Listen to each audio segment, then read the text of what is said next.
मिरज शहरातील सगळ्या बांधवांना माझा महाराष्ट्र आहे.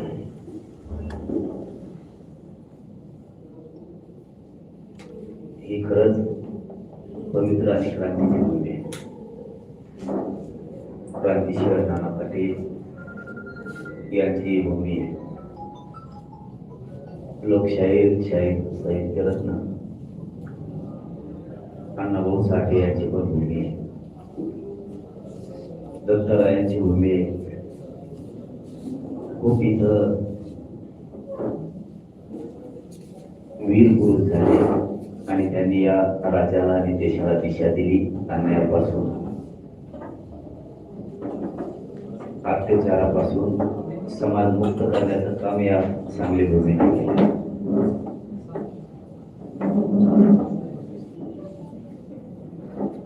आता मध्ये बोल करू नका, उठ लागा, नीट बाहेर जाईल.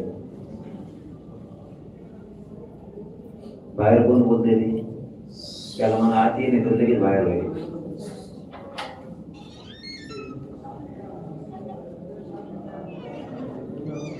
आपल्याला ना एक गोष्ट सांगतो मुलगा म्हणून, आपल्याला कधी काही भान असलं पाहिजे. आपण काय करतोय, आपल्याला काय करायचंय, आपण आपल्या असल्या चालण्यामुळं इतरांनी आपला फायदा होतो. एखाद्या गोष्टीत लक्ष घालायचं म्हणलं तर आपण पूर्ण ताकदीला घालायचं. काही वाटोळ होत नाही आपलं 2-3 घंटे एका जागेवर बसल्या. उठ बस पळ पुन्हा ये, स्वतःच्या मनासारखंच वागायचं. यामुळं आपल्या लेकरा बाळांचं समाजाचं वाटोळ जातं. आपल्याला जिथं महत्वाचं संकट आलंय त्या संकटाला परतून लावायचंय, तिथंच आपण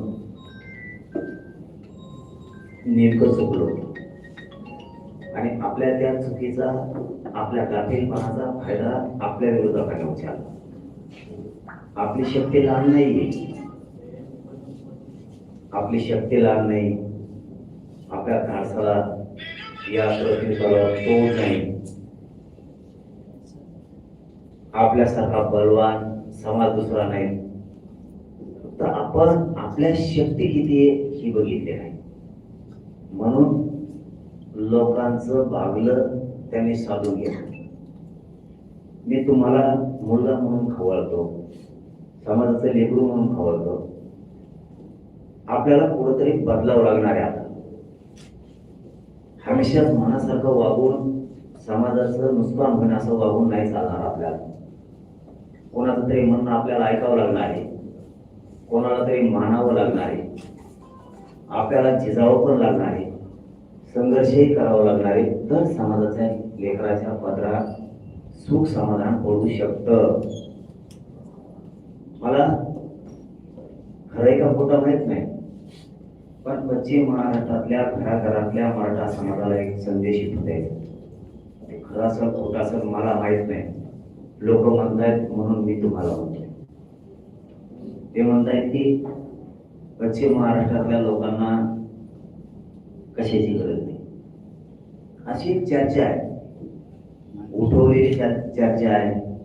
आपण एक होऊ नयेत म्हणून चर्चा आहे. काही जागा म्हणलं जातं ते उंठा मंत्री आहेत, काही जागा म्हणलं जातं सगळा पश्चिम महाराष्ट्र ग्रीन बेल्ट आहे, आम्हाला आवश्यकता नाही. तुम्हाला एक फरक सांगणार आहे फक्त. असंच आम्हाला सुद्धा म्हणलं गेलं होतं. ज्या वेळेस पंजाबराव देशमुख साहेबांनी सांगितलं की तुम्ही आरक्षण घ्या, त्यावेळेस आमच्या डोक्यात खूळ घातलं. आपण अमके पुढे येत, आपण तमके पुढे येत, आपण शेतकरी येत, आपण देशमुख येत, आपण पाटील येत, गडीवरचा आहे, गडीच्या खालचा आहे, गडीच्या वरचा आहे, वाड्यात राहणार आहे, गावात राहणार आहे, बागायतदार आहे, जमीनदार आहे, देशमुखी तुला दिलेली आहे, असं आमच्या डोक्यात बिंबवलं गेलं.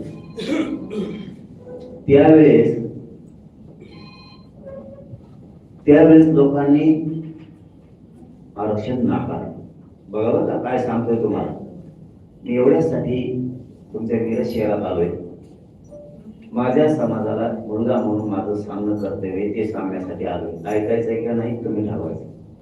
ज्यावेळेस पंजाबराव देशमुख साहेब आरक्षण घ्या म्हणले त्यावेळेस मला एका माझे आमदारांना अंतरवळीत येऊन सांगितलं, त्यांच्या घरावरती मोर्चा काढला होता म्हणे आम्ही. तेव्हा मला आरक्षण घे म्हणतो आणि दगड घेऊन गेले त्यांच्या घरावर. आज त्याच लोकांना बघा काय सांगतोय, आरक्षण मागावं लागतंय. तसं पश्चिम महाराष्ट्र चूक करू नका. ऐकायचं ऐका, नसल ऐकायचं ऐकू नका. लेकराचा वाटोळ करायचा तुम्हाला कुणी अधिकार दिलेला नाही. तुमच्या पोराचा पोलीस वाटोळ करायचा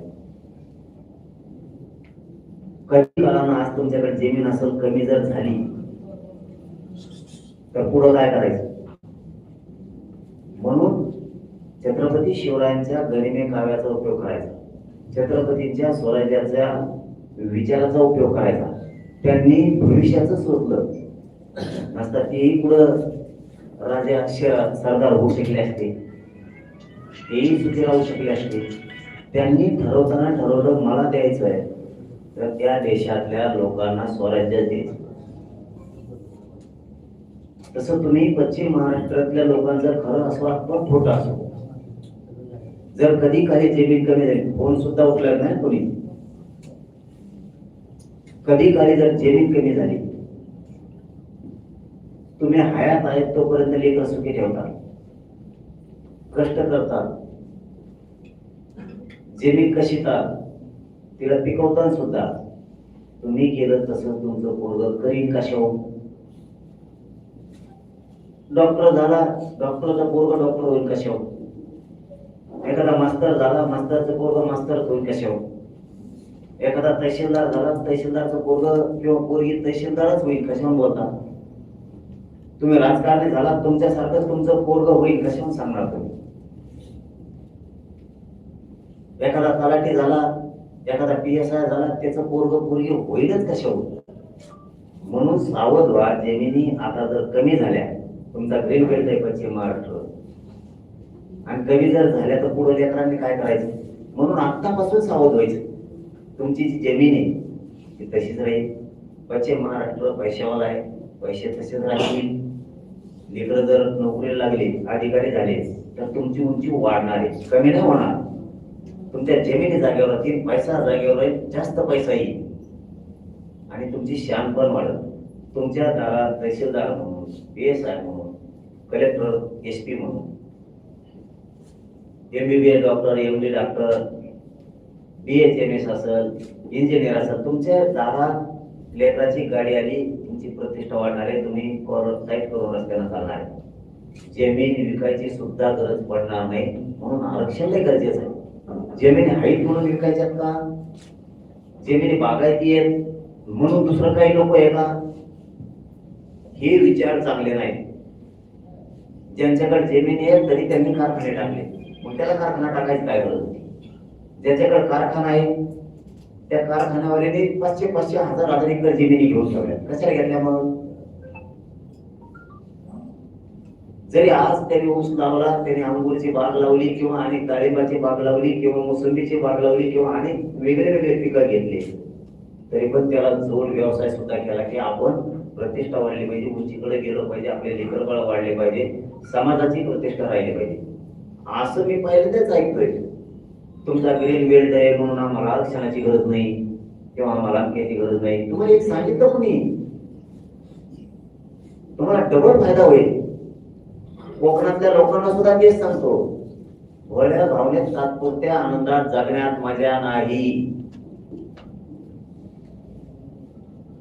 कोकणमध्ये काही भागात तेच चालू आहे, काही भागात नव्हतं फक्त.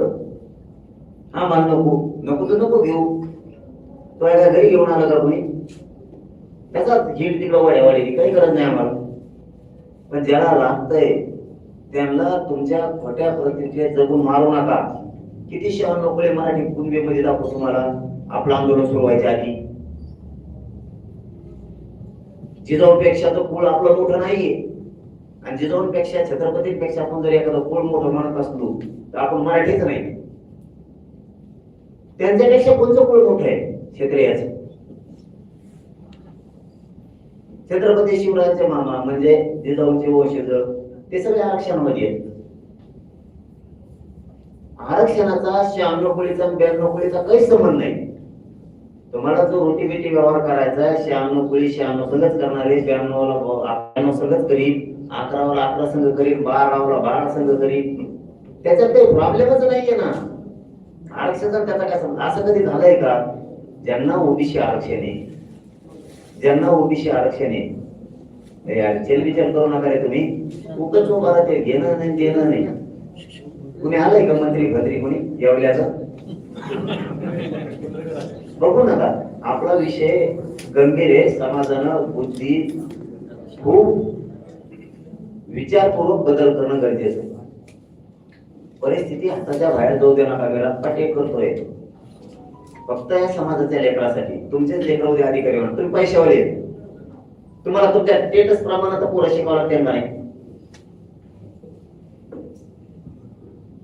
तुम्ही जसे श्रीमंत असाल तसं तुमचं पोरग झालं पाहिजे. एक उदाहरण देतो तुम्हाला. आमच्याकडे एक माजी मंत्री, त्यांच्या पोराने पेपर दिले आणि त्याचा 2% नंबर हुकला. त्याच्यानंतर 6 महिन्यांनी त्यांचं कुणबी प्रमाणपत्र निघालं. ते मार्क आणि हे मार्क जोडले 8 मार्क त्यांच्यावर शिल्लक राहिले. ती मंत्री माजी मंत्री उठला आणि अंतरवले झाला आणि त्यांनी सांगितलं हेच प्रमाणपत्र जर 6 महिने आधी निघालं असतं तर माझं लहान पोरग कलेक्टर झाला असतं. श्रीमंताला सुद्धा त्यांचे लेकर त्यांच्या प्रतिष्ठेप्रमाणे स्टेटस प्रमाणे शिकावं लागतील, नोकऱ्या घ्याव्या लागतील. म्हणून मराठ्यांनी सावध व्हा, बेफिकर नका. पुन्हा एकदा सांगतो, ज्याला बोलायचं त्याने बाहेर व्हा, नाही तर मग आतून जर सुटला ना तर परत म्हणू नका. त्यातलं बिगर कामाचं म्हणून इकडे फिरकायचं नाही कोणी. परिस्थितीनं समाज हाताच्या बाहेर जाऊ द्यायचा नाही. जसं संकट येत त्या संकटातून समाज कसा बाहेर काढायचा याचं भान आपल्याला असलं पाहिजे. समाजाच्या हातातून वेळ गेल्यावर मग म्हणायचं द्या, आता मिळत नसतं. एकजूट हे मराठ्यांची ताकदीनं 2 वर्ष लढा सुरू आहे आणि त्याच ताकदीनं करोडोच्या संख्येनं आजही मराठी कुठेही फुटलेले नाही. कोणाला काय म्हणायचं ते म्हणू द्या. मराठा हल्ला नाही, फुटला नाही, फुटत बी नाही आणि वेळोवेळी सिद्ध झालंय. आता मी रशियाला जर इतके लोक येतात म्हणल्यावर जो फुटला म्हणतो त्याला इबर म्हणा तुला बाप आहे का कोणी दे वाचलेले. मराठी हटतच नाहीये. फक्त आपल्याला अपमान करते तर 2 भाग दाखवते विनाकारण, भाग नसून. तसं माझं पश्चिम महाराष्ट्रालाही सांगणं आहे आणि कोकणलाही सांगणं आहे. कोकण विभागाला सुद्धा खोट्या प्रतिष्ठेत जगण्यात मजा नाहीये. लेखी बाळी लेकर बाळ मोठं करायचं बघा. तुम्हाला आधार लागल. लाख रुपये 50,000 रुपये जर पगार घरात आला तर तुमच्या चेहऱ्यावरती आनंद वेगळा दिसतो. नोकरीवाला बघा आणि 50 एकर शेतीवाल्याचा चेहरा बघा. त्याची कधी विहीन केलेली त्याच मार्केट मला लावलेला टाईट घरी. आपल्याला 50 एकर असून बी ढिल्ले जाऊन कपडे फाटलेले, त्याला इस्त्री नाही. घरात 2ही गोष्टी असल्या पाहिजेत. खोटी प्रतिष्ठा म्हणजे काय? समजा लग्नाच्या दिवशी, उदाहरण म्हणून सांगू आपण, लग्नाच्या दिवशी नवरदेवाला कोट घातलेला, त्याला वर चष्मा लावलेला, काळा भंगार, 2-4 पोरं जे दस्ती रुमाल घेऊन पुसायली कोणी असे.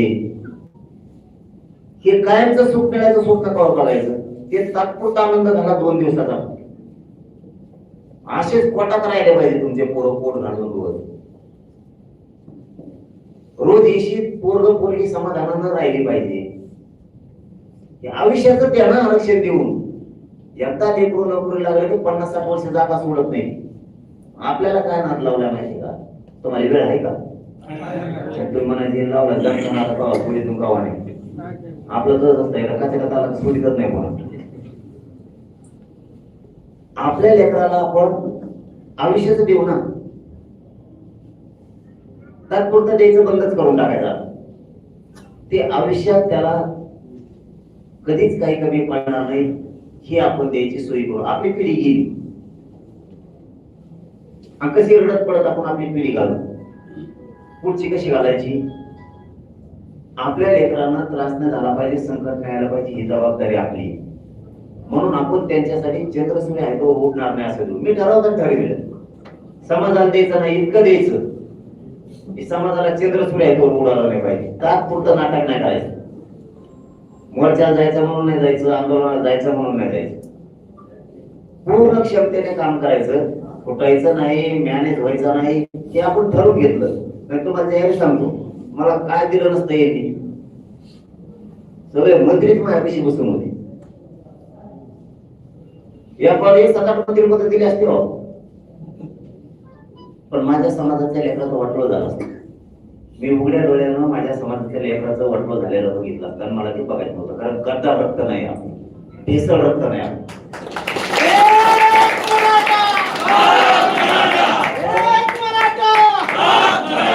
आपण काम करताना आपले लेकरं बाळं डोळ्यासमोर ठेवून काम करतो. या समाजाला मी मायबाप मानतो, समाजाचा मुलगा म्हणून काम करतो, इमानदारीने करतो, फुटत नाही, मॅनेज होत नाही. आणि सगळ्यात मोठं दुखणंच ते सरकारचं, मी त्यांना फुटत नाही. पण मी का फुटावं? जर माझ्या समाजाने माझ्या खांद्यावर जबाबदारी टाकली, आरक्षण देऊ शकतं, लेकरा बाळाला मोठं करू शकतं, तर हेच बोलतो. तर मग मी माझ्या समाजाशी का गद्दारी करायची? मला कोणी अधिकार दिला? मी तुमच्या लेकराचं रक्त पिऊन मी मोठा नाही होऊ शकत, आणि मला त्या स्वार्थात जगायचं पण नाही. समाजाचे लेकरं उंचीवर किती जाते याच्यासाठी रात्रंदिवस धडपडे मारतो. तुम्ही मग असे बोलताना म्हणला पश्चिम महाराष्ट्रात नोंदी कमी निघताय. मी आता कलेक्टर साहेबांना सुद्धा बोललो तुमच्या की रेकॉर्ड तपासायला पुन्हा सुरुवात करा. ज्यांचे नोंदी निघाल्या त्यांचे कुणबी प्रमाणपत्र ताबडतोब द्या, आणि ज्यांचे कुणबी प्रमाणपत्र निघाले ते व्हॅलिड ठेवू नका.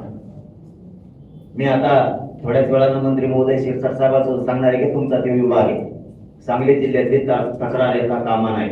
कारण काल सोलापूरची सोडली आहे, मंत्री महोदयांनी काल सोडली की त्यांनी सांगितलं आता मी बार फोन करणार नाही. जर संबंधित अधिकाऱ्यांनी ताबडतोब व्हॅलिड दिल्या नाही तर मी सस्पेंड करून टाकेल, कारण मला पर्याय नाही. त्यामुळे मी कुठं कमी पडत नाही, रातपाटे करतो, तुम्हाला खोटं बोलत नाही. मला चालता उठता सुद्धा येत नाही, एवढ्या हालेत माझे उपोषणात. माझं घर दुसरा म्हणला असता झोपा खूप दिले समाजाला. 58 लाख नोंदी म्हणलं तरी 3-3.5 करोड मराठा आरक्षणात गेला आतापर्यंत. आणि तुम्हाला सुद्धा अडचण नाहीये, तुम्ही टीव्हीला बघितलं असेल, 3ही गॅजेटियर शिंदे समितीने घेतलेले.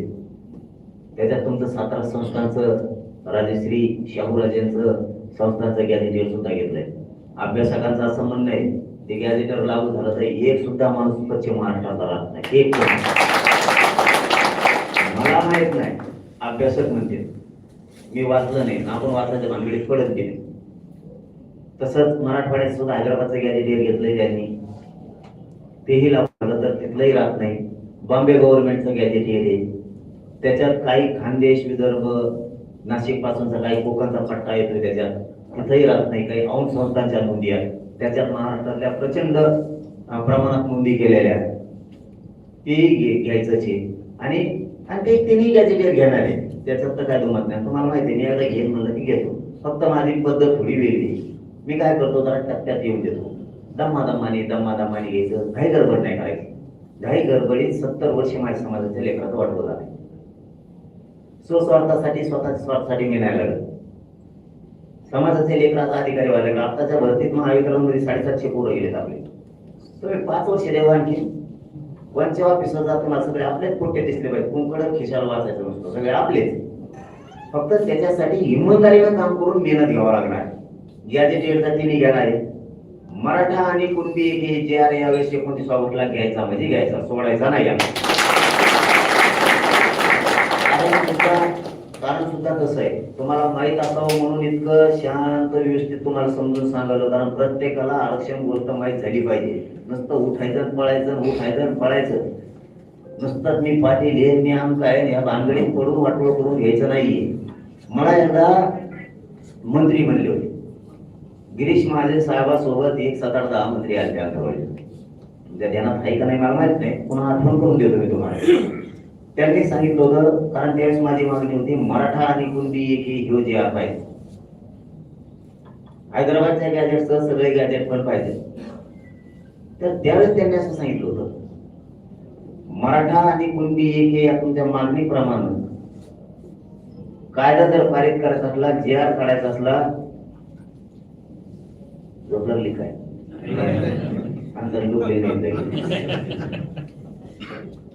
तर त्याला आधार लागतो, त्याच्याशिवाय कायदा पारित होत नाही. कायद्याचे काही रूल आहेत, कायद्याचे काही नियम आहेत, त्या नियमानंच करावं लागतं. आणि जर आधार असला तर आम्हाला कायदा पारित करता येतो. ठीक आहे, तर 29 त्याचं काम सुरू झालं, त्यातून 58 लाख निघाल्या. आता सरकारनं 30 एप्रिलला म्हणजे 2024 पाठीमाग 30 एप्रिलला शिंदे समितीने सरकारजवळ अहवाल दिलाय 58 लाख नोंदीचा.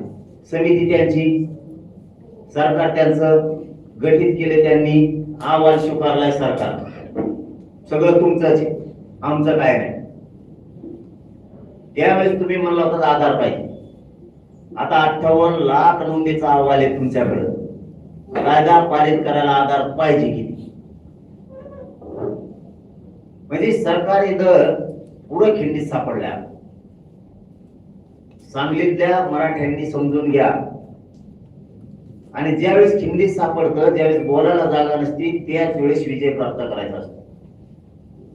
कारण मी टप्प्याटप्प्याने घेतलं, शांत राहून काही वेळेस गेम केले, म्हणून समाज 58 लाखापर्यंत गेला. 70 वर्षात न मिळणारं आरक्षण मिळालं.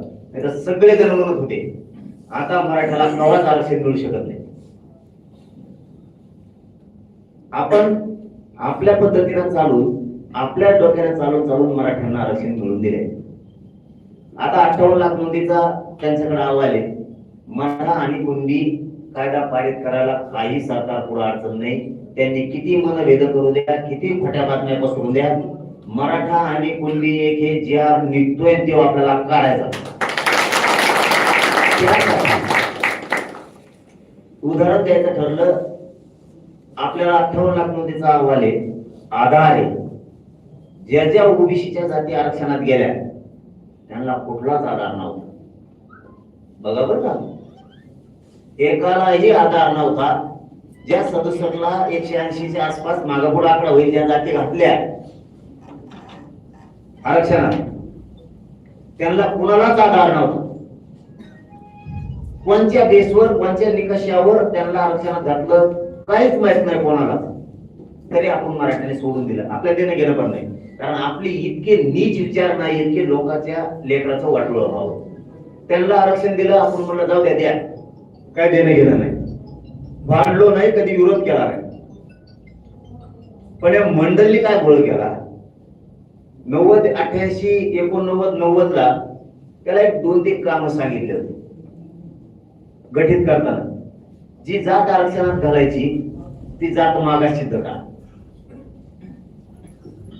ज्या ज्या जाती घालायच्या त्याची यादी तयार करा आणि जनगणना करा जातीची. या मंडळानं काहीच केलं नाही. याने ती 1931 ची इंग्रजीची यादी उचलली जनगणनेची.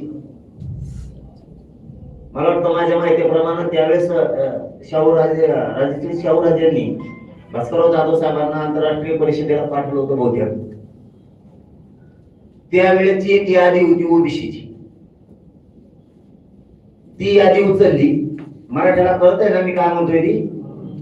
ती यादी उचलली, इंग्रजांची जनगणनेची उचलली, ती अहवाल घेतला आणि व्हीपी सिंग सरकार पुढे ठेवला.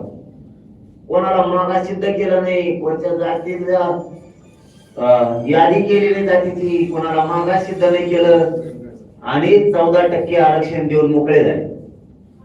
म्हणजे लोकसंख्या दाखवली त्यांनी 28%.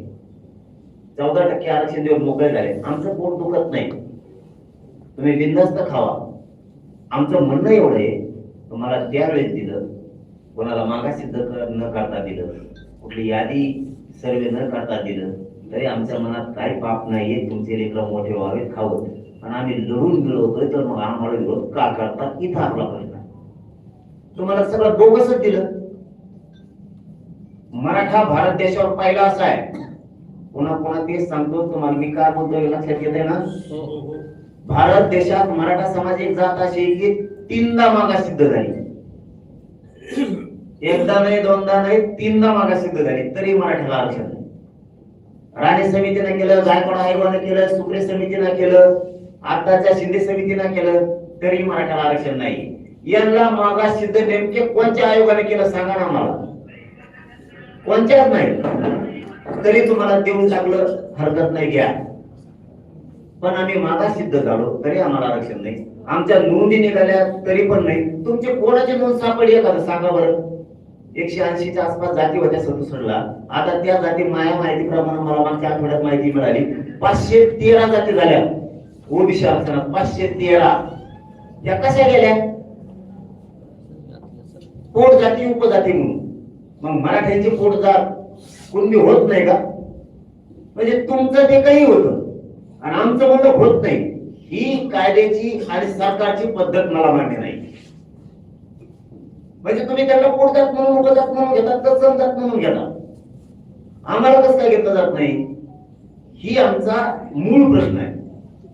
मी एकदा त्या मंत्र्याला प्रश्न विचारला होता, विदर्भातल्या मराठ्याला आरक्षण कसं काय आणि आम्हाला कसं काय?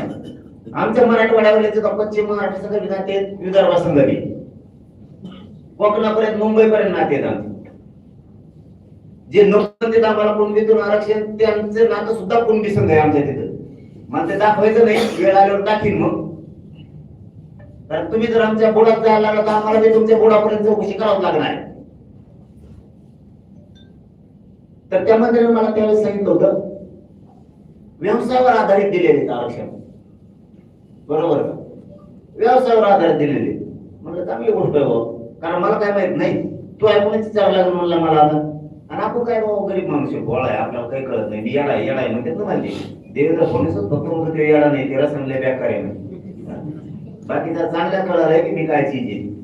म्हणलं बरं व्यवसायावर आधारित दिलंय, कशामुळे त्यांना दिलंय? ते म्हणजे त्यांचा शेती व्यवसाय आहे, त्यामुळे त्यांना दिले. आणि म्हणलं मराठवाड्यात काय समुद्र आहे का? वाटी घालतो इकडं. आमचा सगळा मराठ्यांचा शेती व्यवसाय आहे ना.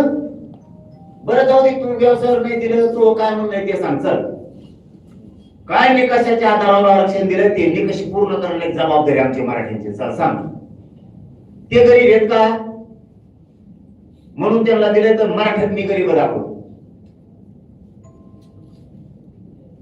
तुमचं जे म्हणणं असेल ते निकष देतो. तुम्ही आम्हाला का देत नाही? आमच्या मराठ्याकडे कारखाना आहे म्हणून. तुमच्याकडे ओबीसीकडे कारखाना दाखवतो, तर काढून देतो, टाक काढून आरक्षण.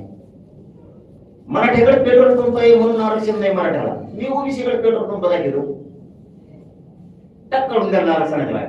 निकष सांग काय ते निकष पूर्ण करण्याची जबाबदारी आमची मराठी. मग पुढे बोलत येत कारण सांगू नका.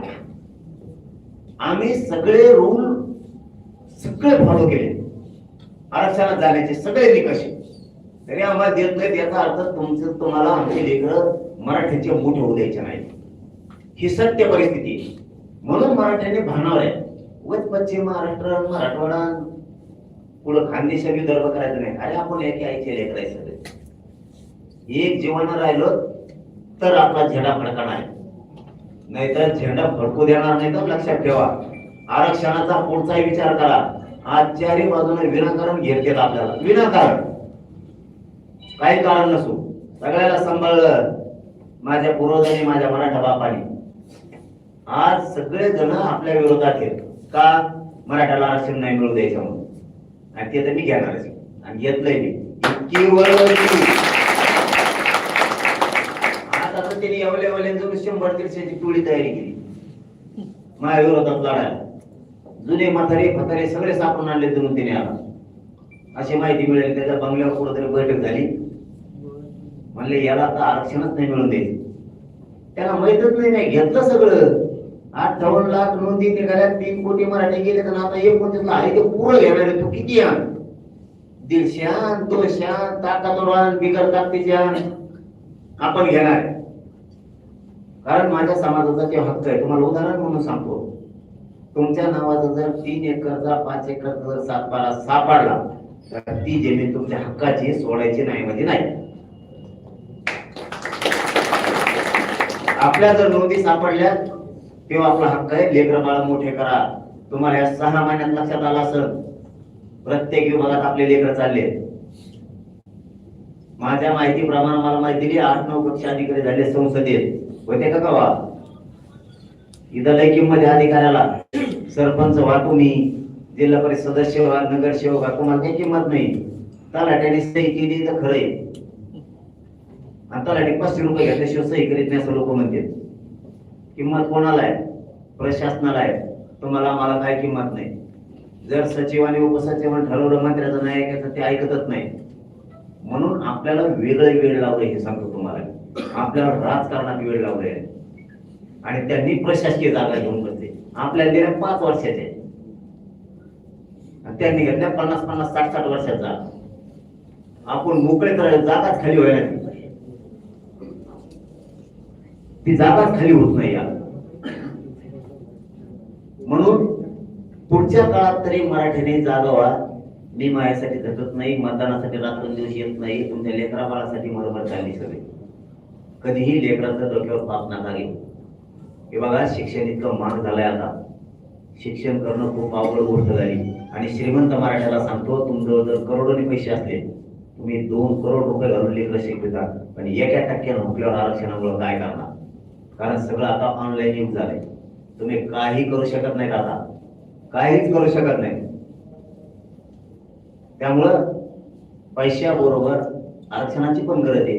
नुसतेच पैसे त्याचा काही उपयोग होणार नाही.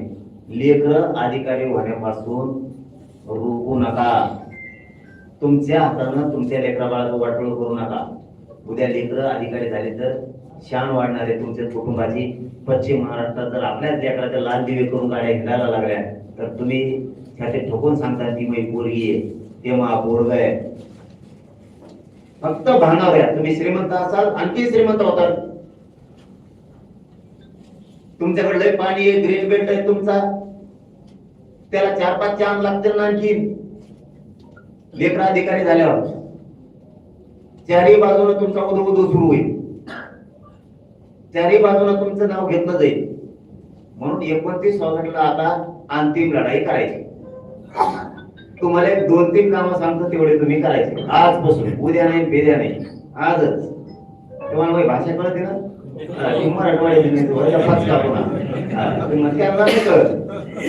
त्यांना सरकार मधल्याला कळत नाही, ते सचिवालय एका शब्द बोललो की याचा अर्थ काय होतो, त्यांना मेळ लागत नाही. मी माझा शेतकरी खेड्यातला पोरगा आहे. मी खास तुमच्या रक्तामासाचा आणि जातवाने जातीवंत असल्यामुळे फुटत फिटत आपण अजिबात नाही. मॅनेज नाही, काय नाही. कानात मंत्री बोलला की बडे लावलेत म्हणून समजा. ही सगळा संघर्ष तुमच्या लेकरासाठी. म्हणून 1-2-3 कामं करायची. पहिलं काम, इथं बसलेल्या प्रत्येक माणसाच्या मोबाईल मध्ये 1000 नंबर आहे. घरी बसल्या बसल्या काम.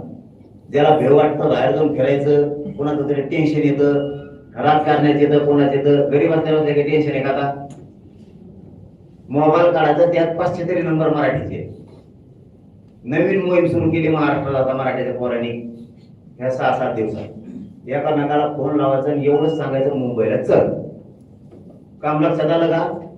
आपण आपल्या मोबाईल मध्ये जेवढे नंबर आहेत तेवढ्याला फोन लावून सांगायचं, मुंबईला चला, आपल्या लेकरा बाळाचं वाटोळ होणार आहे. होणार नसलं, करायचं नसलं तर मुंबईला चला. गरीब श्रीमंत कोणाचा नंबर असू दे, असं म्हणत नाही एवढे गरीबाचा आहे, येऊ नये यायचा, येईल नाही तर नाही, तुम्ही फोन लावायचा असं म्हणायचं नाही. परत एवढे श्रीमंताचा नंबर यावा याचा कशाला लो, फोन लावा फक्त, येईल नाही तर नाही येणार. असे जर फोन लावा तुम्ही उद्यापासून, आजपासून सुरू केले आणि एका माणसाला तुमच्यात जर 50 फोन गेले तर ते सकाळी फोन करून तुम्हाला म्हणतो, काय करतो मला फोन नको लावू, मी मुंबईला येतो पण फोन लावू नको, 100 फोन आले आता. ही सन्मानाचं निमंत्रण आहे एकमेकाला फोन करून. दुसरं काम, इथं बसलेल्या सगळ्यांनी आता 20-22 दिवस वेळ द्यायचा. गावोगावी जाऊन घर पिंजून काढ. सगळ्यांना सांगायचंय मुंबईला चला म्हणून. पहिलं काम ते सांगितलं. दुसरं काम, तुमच्या गावातले जेवढे ग्रामपंचायतचे सदस्य आहेत, सरपंच आहेत, माजी सरपंच सगळे 10-15 तरी आहेत, जिल्हा परिषद सदस्य, पंचायत समिती सदस्य, माजी सदस्य, आमदार, खासदार, मंत्री, नगरसेवक, महापौर, नगराध्यक्ष, माजी आजी सगळे धरायचे. युवा नेते, जिल्हा प्रमुख सगळ्या पक्षाचे, आजी माजी सगळे पदाधिकारी, कोणालाही सोडायचं नाही. सगळ्यांना हातपाय पडून सांगायचं एवढ्या वेळेस मुंबईत चला, आमच्या लेकरा बाळाचं कल्याण होणार आहे. तुम्हाला ज्यावेळेस निवडून द्यायचं त्यावेळेस आम्ही रात्रंदिवस प्रचार करून तुम्हाला मोठं करतो, तुमच्या पोरा सुद्धा मोठं करतो. आज आमचं लेकरू मोठं होणार आहे आरक्षणामुळे, त्याच्यामुळे आमच्यासाठी तुम्ही फक्त मुंबईपर्यंत चला. ऊर्जा मंत्री फडणवीस पडदेवडा फक्त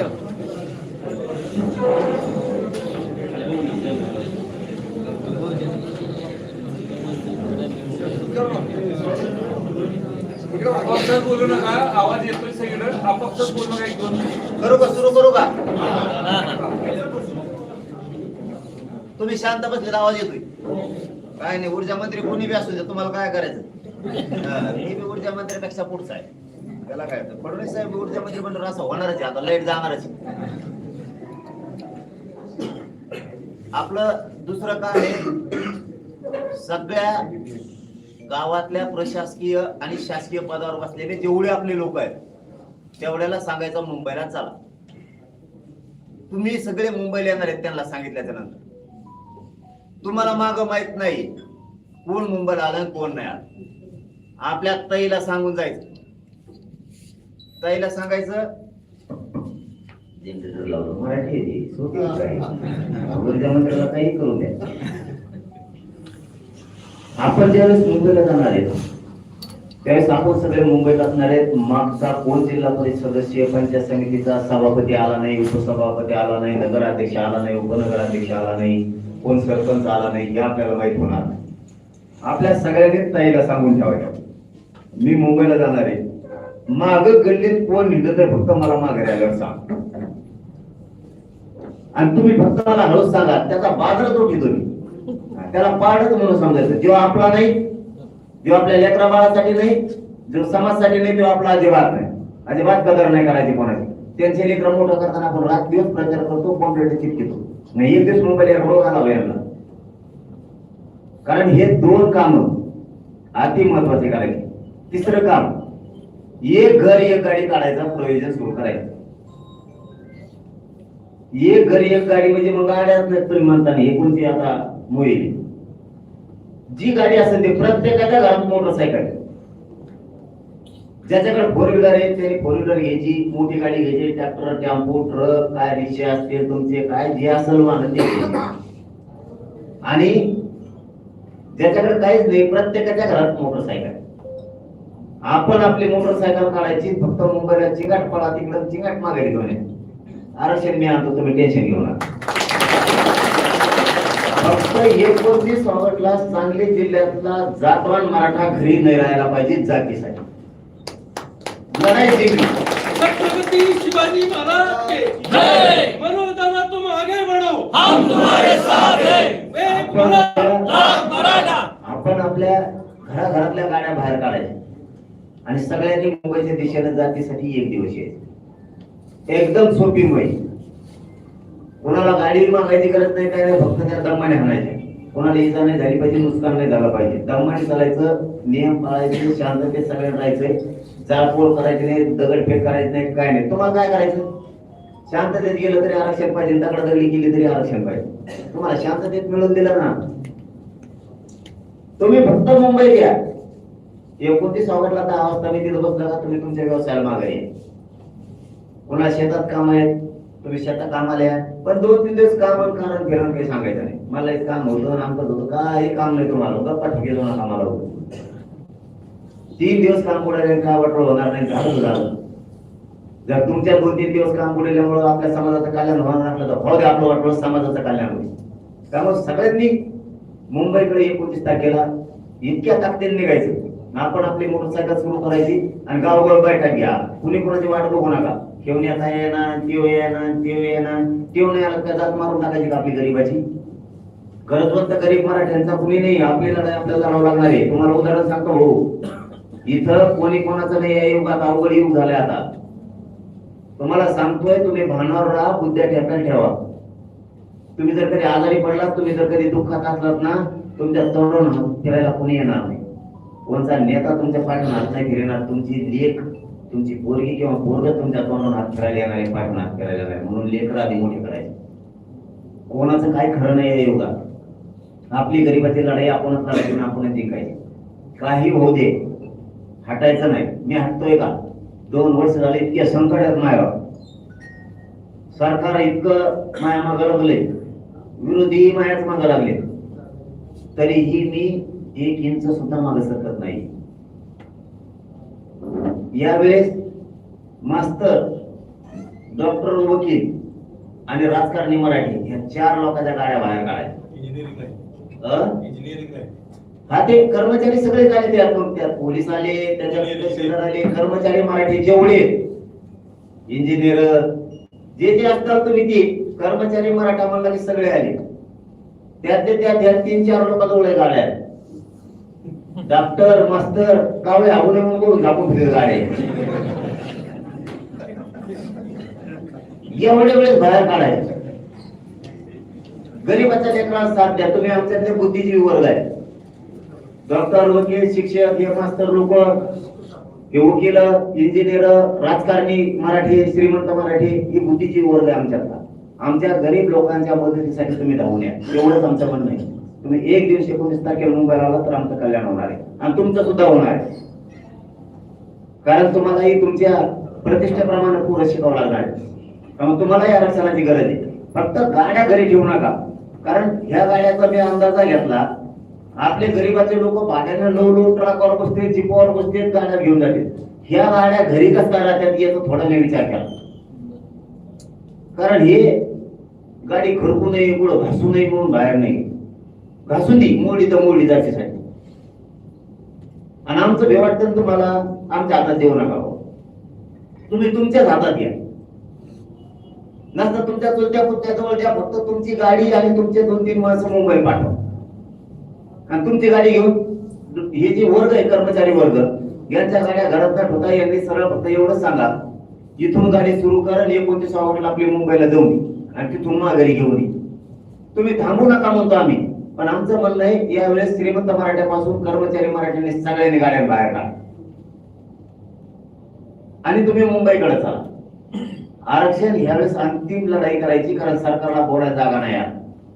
कारण सगळे सोयऱ्याची अधिसूचना काढलेले सुद्धा 1.5 वर्ष उलटून गेले. याच्यापेक्षा किती वेळ द्यायचा? त्याच्यामुळे आता मी ही वेळ देऊ शकत नाही आणि त्यांनाही मागायला जागा नाही. आता मागायला कोणी येईल वेळ? सगळे मंत्री संपलेत माझ्याकडून वेळ निवडून. त्याच्यामुळे ही अंतिम करायचंय. कारण लय दिवस आता मला शरीर साथ द्यायला. त्यामुळे मला काही करून मराठ्यांच्या लेकरा बाळाच्या डोक्यावरती आरक्षणाचा विजय करून उडाला. ही भूतोन भविष्यात असा विजय होणार आहे. मराठ्यांना जाहीरपणानं सांगतो, असा लढा होणार आहे. इतकी रेकॉर्ड ब्रेक लोक पुन्हा एकदा पुऱ्या जगाला महाराष्ट्रातले मराठी महाराष्ट्राकडे बघायला लावणार आहे. आपण स्वतःलाच आता बघणार आहेत की आपण इतके विशाल रूपात, विराट रूपात आहेत. त्यामुळे आपण प्रत्यक्ष हजर राहायचंय. इथं व्हॉट्सअप, फेसबुकवर बघू नका. नाही तर म्हणतात मी आहे तुमच्या मागे, आम्ही रोज बघतो तुम्हाला मोबाईलवर बघून काय करतो. इथं लोक दिसणं गरजेचं आहे. नसता शेवटचा शब्द सांगतो तुम्हाला, सगळेजण ऐका. ते हसतील बरं आपल्याला. तुम्ही 1 दिवस न आल्यामुळे ते कोण हसतील, ते म्हणते ना मी हारेलच नाही मराठ्याला. तुम्ही न आल्यामुळं जात हरवून देऊ नका. तुम्हाला मला काही किंमत नाही. कोण कुजबूज करत इकडं? इथं तुम्हाला मला काही किंमत नाहीये. जातीला किंमत आहे. जात जर हरली तर खाली मान घालून जगावं लागल. इथं उभा राहिलेला प्रत्येक माणसाला विचारतो, खोटं बोलू नका, फक्त खरं सांगा. 2 वर्ष झालं तुम्ही एक जीवानं माझ्या पाठीशी आहेत, आंदोलनाच्या पाठीशी आहेत. तुमची मान खाली होईल असं एक पाऊल उचललेलं दाखवा. मग जर तुमची मान उंचवण्यासाठी, तुमची प्रतिष्ठा वाढवण्यासाठी, तुमचे लेकरं बाळ मोठे करण्यासाठी जर झटतोय, तुम्हाला मुंबईला यायला अडचण काय? एकानं सुद्धा घरी राहायचं नाही त्या दिवशी, एकानं सुद्धा. आजपासून पुऱ्या सांगली जिल्ह्याची तुमच्या खांद्यावर जबाबदारी. घर ना घर बिंदून काढायचं, पण मराठी पुढे बाहेर काढायचं. एक बी मराठा घरी राहता कामा नाही. आणि हे काम सांगली जिल्ह्यात करत असताना पश्चिम महाराष्ट्रात जिथपर्यंत ओळखी तिथपर्यंत सुद्धा सांगा की एवढे वेळेत चलालाय. 2 कामं करायचं. मराठ्यांचा विजय पण आरक्षणातून घ्यायचा आहे आणि मराठ्यांची एकजूट वेगळी असते ना ती पण दाखवायची. मिश्यात पेलेल्या पाहिजे मराठ्यांनी. मी एवढा थकलो तरी रात्रंदिवस पडतो, हटतच नाही की खूप ऐतिहासिक विजय होणार. फक्त या लढ्याचे तुम्ही स्वतः ती दोघ बारून साक्षीदार पाहिजे. कोणत्या कोपऱ्याला उभारा, पण उभारा आणि मानपानापासून लांब जा. मानपानापासून लांब जा. मला पुढचीच नव्हती, मला फोनच नाही लावला, मला बोललेच नाही आणि झालं वाटलं सगळं. बरं फोन तरी 6 कोटी लव तरी कवा. तुम्ही कामाशी प्रामाणिक राहा. आपली ही मागणी ही पाहिजे, बस जागा मिळत नाही मिळणार. आपली मागणी आरक्षणाची, जागा मिळत नाही मिळत त्या मागणीसाठी आलोय मी, या जातीसाठी आलो. जातीपेक्षा मोठी आहेत का आपण? न काय जागा मिळत नाही तर नाही मिळत असला विचार कधीच करायचा नाही. मान पान मिळत नाही मिळत पण जातीचं कल्याण होईल ना. आपल्याला जाऊ गडीत नाही बोलिलं, मला बोलत नाही, सगळे पाटलंच आहेत. मग आपण हे त्याचं ऐकत नाही, मग ते त्याचं ऐकत नाही. इथून पुढे एकमेकांचं ऐकायचं, सहकार्य करायचं. नाही बोलिलं तरी जायचं, त्यांचा शिका जरा. नाही बोलिलं तरी हजरात येत. ते दादा फिदा नाही तर दादा फादा सगळे घातले मी आता जेला. दादा नाही फुलां काही एक दादी राहिली तेवढी. आता वर केलं वाचलेच ते. बाकीचं मी बघतो, बाकीच्याला टेन्शन आहे. तुमच्या संकट आलं की पठ्ठे आहे, तुम्ही टेन्शनच नाही घ्यायचं. बोलत नाही नुसता करूनच दाखवतो. कारण भीती ही आपल्या हृदयात नाहीची. आपल्याला भीती वाटतच नाही. फक्त तुमच्याकडं समाज कसा जिंकायचा हे तुमच्या हातात. मी इमानदारीने चाललोय, तुम्ही नाही आले आणि समाज हारला तर मी काय करू? तुम्ही आलेच नाही, मी काय करणार? तुम्ही ताकदीने आले, समाज जिंकला, हे तुमच्या हातात. म्हणून आपण काम करताना ना सगळेजण ताकदीनं मुंबईकडे चालायचं. ह्यावेळेस कोणीही काटकसर करू नका. सगळे असे जीव लोन तुटून पडा ना. गोरे माणसं काळे पडले पाहिजे हो, इतकं तुटून पडा. काळा तो गळा खालाच नाही पाहिजे. 2-2, 3-3 किलो उतरलं पाहिजे आपण. इतकं पडायचं रात्रंदिवस. मुंबईला जीव लावते. मुंबई पुणे लय उपकार केलेत आपल्याला. 1 बिलियनच्या चेहऱ्यावर दुःख येऊन दिलं. इतकं खायला तयार खाऊ घातलं मरणाचं.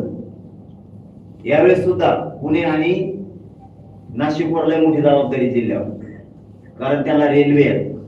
रोज सकाळ संध्याकाळ त्याला भाकरी आणायला सांगितलं आपण. भाजी भाकरी खाल्ली की झोपलाच. जिथं जागा असेल तिथं पडायचं, विचारच नाही करायचा. तिकडे काय झोपायला काय नीट नाही जागा. जिथं मिळेल तिथं झोपायचं. तिथं दगड नीट नाही, असे दगड आहेत तिकडे, असे वाकडे दगड. तर हागायला कसा येत नाही, कसं जो भरात नाही. ते बोटी कसली गळती. आपले पोरं कोपऱ्यात पसरणार आहेत तिथं. फक्त एक सांगतो तेवढं ध्यानात ठेवा. मला ह्या 2-3 दिवसाची एक गोष्ट ऐकायला मिळाली. आता ती खोटी का खरी मला माहित नाही. मीडिया समोर बोलू नाही, पण नाही राजा आता मीडिया जातच नाही तर बोलवतोय का? आपल्या पोराने जरूर मुंबईत पाहुणे कोणी सापडायला सुरू केले. म्हणजे यांना आधीच जायचं जरूर तिथे. आणि तुम्ही सगळेच आधी गेल्यावर मी एकटा तर येणार सगळे. हे पाहुणे नोकऱ्याला कोणी फोन लावून बघायचे कोणी. म्हणजे आधीच 2-4 दिवस तिकडे मुक्कामाला जायचा अंदाजे. आम्ही निघायच्या आधी 2-4-7-8 दिवस ते नोकऱ्यावाल्या तिकडं माथाडी कामावर कोणी तिकडं फोन लावते. डब्यावाल्याला फोन लावते जमून. तिथं पाहुणे अधिकारी कोण आहे त्यांना फोन लावते. नोकऱ्याला कोणी कंपन्यात कोण आहे त्यांना तू एक खोली तर आम्हाला 2-4 दिवस राहायचं. ती बारीक खोली म्हणत तरी ते मध्ये असून द्या. आणि कसं काफ्या कोपऱ्याला सोबतच पण रोज द्यावा. म्हणजे मागच्या एवढी करायचा अंदाज दिसतो यांचा. मी तिकडे त्या लोणावळ्यात तोवरच ही आजच नाही फुल केलं. मी म्हणून सरकारला सांगत असतो, आमच्या संघ निमेकाव्याच्या नादी लागू नका. मराठी तुमच्या पण पुढचे आहेत. तुम्हाला मुंबईत घुसले सुद्धा माहित नाही मला. म्हणून ह्या वेळेस आपण सगळ्यांनी शेवटचं एक महत्वाची सूचना तुम्हाला, मुलगा म्हणून व्यसनापासून आपले लोक सगळे लांब. दारू पिऊ नका कोणी. तुम्ही पेतात कोणी? तुम्ही काय हा म्हणता इतक्या कसाच्या विचार आपल्याला फक्त दारूपासून लांब. तुम्ही असे धडधाकट आहे, तुम्ही बलवान आहेत एकदम. तुम्ही असे जागे असले ना एका ठोक्यात आऊट करताना एखाद्याला पेलेला असलं ना एखादा यंत्रपूर्व लोक देऊन पळून देईन आपल्याला. व्यसनापासून आपण सगळ्यांनी लांब माझा तेवढा शब्द पाळा. जात भरभरून नाही द्यायची, बांधाचे भांडण नाही करायचे. महाराष्ट्रात शक्यतो 90% ते 80% बांधात पडलेली केस त्या 2 वर्षात पोलीस स्टेशनला गेले. आपल्याला बांधा ते पडायचे साधे चिल्लर कामामुळे आपण 2-2 पिढ्या लोकांना बोलवणार. आपले सगळे अधिकारी आता आपले एकमेकाला सहकार्य करतात, आपले मोठे लोक सुद्धा सहकार्य करतात, गरीब सुद्धा एकमेकाला सहकार्य करतात. आपल्याला सहकार्याच्या भूमिकेत उतरायचं तरच समाज पुढे जाईल. कारण हे एकदा आरक्षणाचं संकट मी शेतीकडे घुसणार आहे. शेती मला भाव कस काय देत नाही आणि एकाच वर्षात घेणार 50 वर्ष लढत नसते. 70 वर्षात लढाई एकाच वर्ष संपली नाही आरक्षणाची. एका वर्षातच आरक्षण देऊन टाकलं पुढं. शेतकऱ्याच्या पिकाला भावच कसं काय मिळत नाही आपण बघू. एकच वर्ष लढायचं पण दणकार ह्याकडे त्याकडेला आउटच करायचं सगळं. आपल्या शेतीला भाव मिळाला तर आपली आत्महत्या होत नाही. ते लोकांचं आता वेळोवेळी व्यवसायाकडे पण लोक नेतात. तुमचा बंधू मोबाईल बोलले की आपल्या व्यवसायाकडे पण नेतात. मी बरोबर डोक्याने नेतो. फक्त तुम्ही अशी एकजूट पाहिजेत. मला तुम्ही काय करायचं तिकडे करत जा. पण समाजाचा विषय आला की सगळ्या पक्षातले सगळे शेतकरी मराठी म्हणून भेद करून पटापटी एक येत जाईल. ती होती दयन मग मी नाही येत त्याने मला फोनच नाही लावला. ह्या भानगडीत वाटलो होतोय आपण. मी समावेशक सगळ्यांना सारखा न्याय देतोय. मी कुणाला तुटून नवीन नाही तोडत नाही. त्यामुळे तुम्ही तुमच्यात बदल करा. आपल्याला जिंकायचंय काही करून. एवढ्या वेळेस मराठ्यांच्या अंगावर गुलाल फेकायचा म्हणजे फेकायचा. 29 ऑगस्टला विजय घेऊन फक्त तुम्ही हटू नका. आणि आजपासून आता जबाबदारी तुमच्या खांद्यावर आहे. सगळ्यांनी गावोगाव पिंजून काढा. पूर्ण सांगली जिल्हा घर तो घर आले पाहिजे. कारण मला आता त्रास सहन होत नाहीये उपोषणामुळे. मला लय वेदना आहे. त्यामुळे मला समजून घ्या. आणि आता सगळेजण आजपासून कामाला लागा. आता मला दिवसभर काय टाका घ्यायचा तुमच्या हातात. धन्यवाद सगळ्यांना. जय शिवराय.